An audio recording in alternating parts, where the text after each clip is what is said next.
Assalamualaikum warahmatullahi wabarakatuh. Kita berjumpa lagi dalam Herha Talk.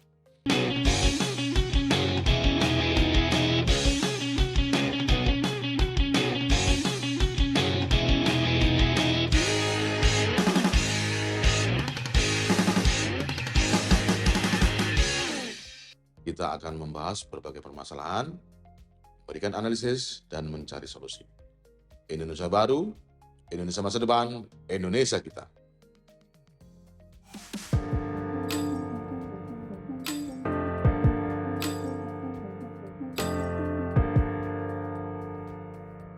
Pemerintah baru Indonesia akan dilantik insya Allah pada tanggal 20 Oktober 2024. Sebelum pelantikan kita semua tahu bahwa Pak Prabowo sebagai presiden terpilih, itu telah melakukan beberapa langkah kunjungan ke luar negeri ya.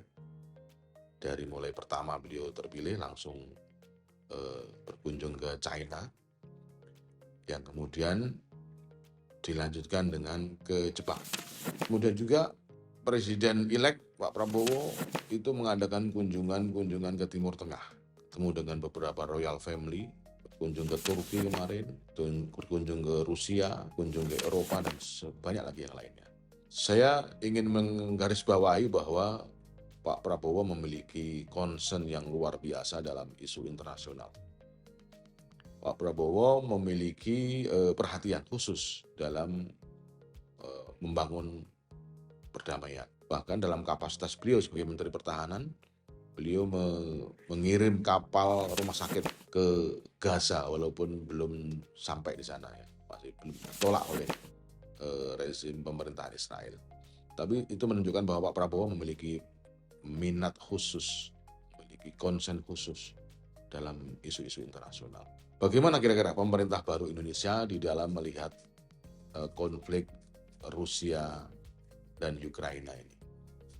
Beliau dalam pertemuan dengan Presiden Vladimir Putin kemarin, itu juga sama, beliau menunjukkan satu hubungan historis antara pemerintah Indonesia dengan pemerintah Rusia. Dalam hal ini dulu adalah Uni Soviet. Dan Uni Soviet di dalamnya juga ada Ukraina. Saya kira dalam konteks ini, kunjungan Presiden Prabowo ke Rusia pasti akan berbicara di antaranya adalah tentang masalah Ukraina ini.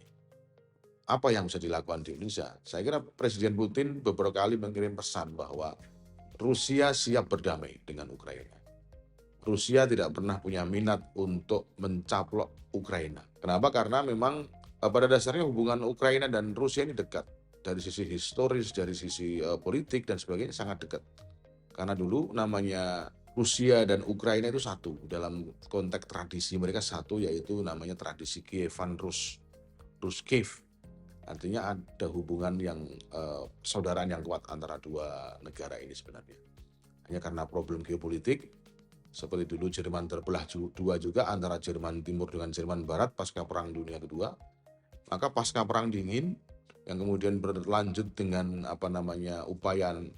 upaya dari NATO untuk melakukan ekspansi ke timur, maka Rusia juga mengamankan diri dengan yang pertama melakukan referendum di Crimea, yang mana kemudian mayoritas besar rakyat Crimea memutuskan bergabung dengan Rusia. Dan kemudian rakyat di bagian timur Ukraina yang memang secara tradisi mereka orang Rusia, karena berbicara dengan bahasa Rusia, secara etnis mereka Rusia, itu mereka juga ingin memisahkan diri dari Ukraina. Di Donetsk, di Kherson, dan Zaporizhia dan seterusnya. Mereka semua adalah Russian speaking people. Jadi konteks yang dilakukan oleh Rusia adalah mengamankan perimeter pertama bagi keamanan Rusia, yaitu kawasan Russian speaking people di Ukraina Timur. Bagaimana perdamaian ini bisa terwujud? Ini memang agak problematis karena Volodymyr Zelensky ini hari ini tidak memiliki kapasitas sebenarnya untuk membentuk atau menyusun langkah-langkah perdamaian, karena apa yang dia lakukan selama ini adalah memang mengobarkan perang itu. Hari ini sebenarnya Amerika juga sudah mulai agak enggan ini bicara tentang suplai senjata, bicara tentang mempersenjatai Rusia Ukraina dengan misil-misil jarak jauh misalnya. Ini bisa memacu dan memicu eskalasi yang lebih besar dan sangat berbahaya karena Rusia ini adalah negara dengan kekuatan nuklir terbesar dunia. Ini saya kira mimpi buruk juga bagi Amerika kalau membuka front terbuka dengan Rusia secara militer. Walaupun secara ekonomi kita tahu Rusia ini telah menerima dan menghadapi sanksi-sanksi yang luar biasa besarnya, luar biasa banyaknya, tapi tetap survive. Kita ingin bicara bahwa prospek perdamaian di Ukraina ini sebenarnya bisa tercapai manakala ada keputusan politik. Keputusan politik yang pertama adalah mesti Ukraina memutuskan untuk tidak bergabung ke NATO. Karena bergabungnya Ukraina ke NATO itu menandakan bahwa ada perimeter keamanan yang kira-kira membahayakan Rusia. Ketika Ukraina bergabung dengan NATO, otomatis ada pengerahan militer, senjata yang bisa sewaktu-waktu ditembakkan ke arah Rusia jika terjadi eskalasi yang lebih lanjut. Dan itu juga akan memicu Rusia untuk menempatkan rudal-rudalnya di sisi yang paling barat, sehingga kemudian juga langsung berhadapan dengan dulu yang disebut dengan missile crisis, baik yang terjadi di Bay of Pigs di Kuba maupun atau krisis rudal yang ada di Eropa Timur waktu itu antara Jerman Barat dan Jerman Timur. Beberapa syarat yang memang sudah diajukan oleh Rusia itu mesti dianggap sebagai sebenarnya adalah satu permintaan karena Rusia sendiri sebenarnya tidak mau membuka konflik jauh dengan Eropa. Dalam beberapa kali pembicaraan konfidensial yang kemudian dibuka, ternyata Rusia sendiri sebenarnya ingin bergabung dengan NATO pada awalnya, ingin bergabung dengan komunitas Eropa setidak-tidaknya. Karena secara identiti Rusia ini kan Eropa. Secara identitas Rusia ini adalah lebih dekat dengan Eropa ketimbang dengan Asia. Sekalipun kita tahu bahwa bagian paling timur dari wilayah Rusia itu adalah Vladivostok yang berbatasan langsung dengan kawasan-kawasan atau negara-negara penting di Asia Timur, Tiongkok, Jepang, Korea. Nah, tapi identitas keeropaan Rusia sebenarnya lebih kuat daripada identitas Asianya. Jadi kalau kita bicara sejarah Eropa, pasti juga akan bicara sejarah Rusia di dalamnya. Nah, ini fakta yang tidak bisa dihindari. Namun karena keinginan Rusia untuk bergabung dalam komunitas Eropa ini ditolak oleh Amerika waktu itu beberapa kali, oleh Bill Clinton, oleh beberapa presiden Amerika yang lainnya, karena mungkin ketakutan Amerika jika Rusia bergabung ke Eropa itu akan lebih kuat mengendalikan Eropa karena berada dalam perbatasan langsung. Dan dalam doktrin pemikir Amerika yang terkenal, Zbigniew Brzezinski, kalau ada satu kekuatan berhasil menguasai daratan Eurasia, maka potensi menjadi pemimpin besar dunia itu akan terjadi, akan terwujud. Dan itu ketakutan Amerika terhadap Rusia. Nah, dilema budaya dan dilema politik inilah yang saya kira harus diselesaikan dengan membentuk satu model negosiasi yang berbasis juga kepada budaya. Kalau kita hanya bicara tentang military threat, ancaman militer, bicara tentang perluasan NATO ke timur, maka otomatis Rusia juga akan mengamankan dirinya dengan membuka front baru di sisi barat. Gitu.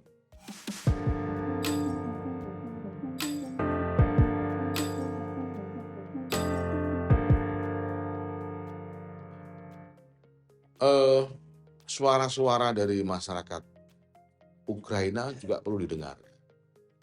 Jadi selama ini konflik itu selalu dianggap konflik antar negara. Padahal di dalam masyarakat Ukraina juga mereka ini sebenarnya enggan berkonflik militer dengan Rusia. Karena tadi ikatan budaya tadi. Ikatan kultural, ikatan agama, mereka sama-sama penganut Kristen Ortodoks. Dan itu menyakitkan bagi mereka. Konflik ini menyakitkan karena satu sisi mereka juga ada ikatan batin itu. Nah, karena itu sehubung dengan misalnya masa kepresidenan Zelensky, Volodymyr Zelensky yang sudah berakhir, maka itu suara-suara itu harus didengar. perlu mendengarkan sisi masyarakat sipilnya kira-kira.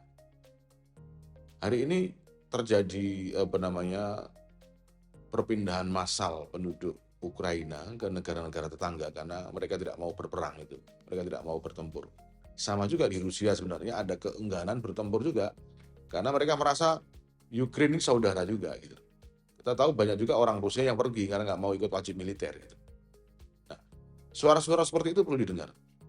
Suara-suara seperti ini perlu dipertimbangkan karena kalau kita bicara kepentingan geopolitik global ya, kepentingan Amerika, Eropa, itu mereka adalah orang-orang atau kelompok-kelompok yang ada sisi traumatik ya. Kita tahu misalnya ya, Prancis melalui Napoleon Bonaparte itu pernah menyerang sampai ke Moskow. Kemudian dipukul mundur dan balik kalah kira-kira. Jerman melalui Hitler juga pernah menyerang sampai ke Stalingrad dan juga dipukul mundur pada saat musim dingin sampai kemudian jatuhnya Berlin ke tangan Uni Soviet waktu itu. Trauma-trauma ini ada, trauma bahwa mereka ini berhadapan dengan si beruang besar ini ada, menang dan kalah dalam konflik mereka itu ada. Nah, saya kira justru pengalaman historis ini adalah pelajaran berharga bagi konflik yang terjadi di antara para pihak. Karena pasti kemudian yang akan terjadi adalah kehancuran ya. Belum lagi kalau masing-masing mengeluarkan senjata nuklirnya, pasti akan mutually assured destruction atau MAD, sama-sama hancur gitu kira-kira. Nah, saya tidak yakin bahwa para pemimpin ini menginginkan kehancuran bersama. Saya yakin mereka ini satu certain extent ya, pada satu level tertentu itu juga merasa boring, merasa lelah dengan konflik yang terjadi secara terus-menerus di perbatasan negara mereka, di internal mereka, dan kemudian pasti mencari solusi yang damai, mencari perdamaian. Kita tahu Rusia memiliki production oil and gas yang luar biasa besarnya, dan pasar utamanya adalah Eropa. Kita juga tahu Eropa hari ini mengalami krisis energi karena harus membeli energi dengan harga yang mahal dari Timur Tengah langsung misalnya. Nah, perang ini membuat ekonomi negara-negara ini mengalami disruption, mengalami distraction bahkan, karena dikunci oleh kepentingan bahwa Rusia adalah musuh besar bagi Eropa, dan walau hari ini banyak pemimpin Eropa mulai sadar bahwa Rusia adalah masa depan mereka. Saya kira kita harus memenuhi harapan publik Rusia juga, publik Eropa juga, bahwa kerjasama adalah cara terbaik untuk mencapai kemakmuran, mencapai keamanan.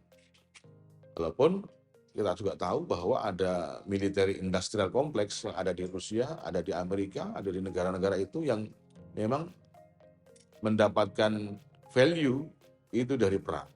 Ekonomi perang inilah yang saya kira harus diubah cara berpikirnya, bahwa perang itu betul-betul merupakan jalan terakhir, last resort kira-kira. Bukan jalan pertama, bukan perang digunakan untuk menciptakan kemakmuran, tapi perang adalah jalan terakhir ketika upaya-upaya perdamaian tidak bisa diwujudkan. Nah, optimisme masih ada, saya kira masih kuat upaya untuk mewujudkan perdamaian itu, termasuk oleh Pak Prabowo. Pak Prabowo kan selalu bicara tentang bagaimana peran Indonesia dalam mewujudkan ketertiban dan perdamaian dunia.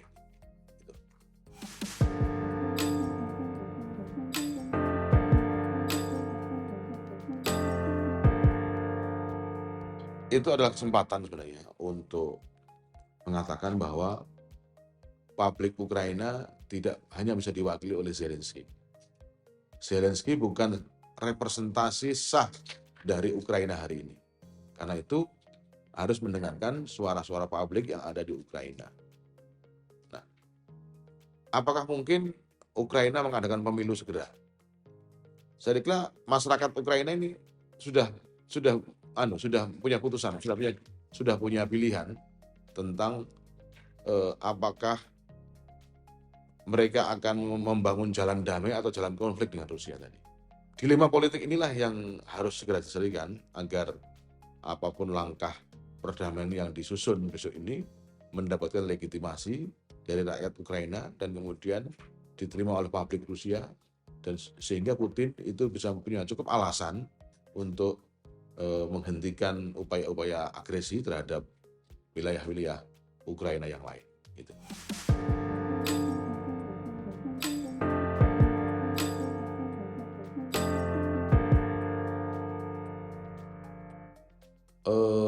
Mungkin pernyataan itu dipicu oleh suplai alat-alat militer China ke Rusia ya mungkin. Karena kita tahu bahwa Rusia ini membutuhkan support material maupun senjata dari negara-negara sahabat. Kita tahu kemarin misalnya Iran menyuplai drone Shahid misalnya yang digunakan untuk menyerang beberapa fasilitas sipil dan militer di Ukraina misalnya. Karena drone adalah senjata yang paling efektif dan paling murah dibandingkan dengan mengirim rudal misalnya. Kemudian juga Turki bermain ganda mengirim drone juga ke Ukraina misalnya rudal Bayraktar, dan juga membantu Rusia juga karena dia bermain ganda. Ini artinya apa? Supply and chain management alat-alat perang ini sebenarnya terjadi di dua belah pihak. Ukraina mendapat pasukan dari NATO dan Amerika, kira-kira gitu. Rusia juga mengadakan procurement senjata kira-kira dari negara-negara lain yang mungkin bisa memberikan suplai murah. Iran menyuplai drone, kemudian termasuk Korea Utara juga menyuplai beberapa alutsista kepada Rusia, lebih sebagai sebenarnya adalah solidaritas. Kalau kita bicara pihak-pihak siapa di dunia ini yang bermain, ya kita tahu bahwa di sisi Ukraina adalah NATO dan blok Amerika kira-kira, di sisi Rusia ada blok perlawanan di level dunia. Jadi saya kira itu sesuatu yang pasti terjadi karena dalam konteks perang blok ini maka akan dilakukan upaya untuk menggalang kekuatan blok-blok tersebut secara optimum dari sisi ekonomi, militer, dan seterusnya. Siapa yang membeli produk-produk minyak dan gas Rusia kita tahu semua. Pasca kejadian ini Rusia kesulitan menjual minyak dan gasnya dan kemudian menjual murah ke negara-negara tersebut. Jadi sebenarnya dalam perang selalu ada yang diuntungkan, selalu ada yang dirugikan. Nah, bagaimana rakyat Ukraina dan Rusia itu tidak dirugikan secara ekonomi, tidak dirugikan secara sosial budaya, tidak dihancurkan secara jiwa mereka, karena tentu kita tahu banyak korban manusia, banyak korban yang terjadi akibat konflik militer ini.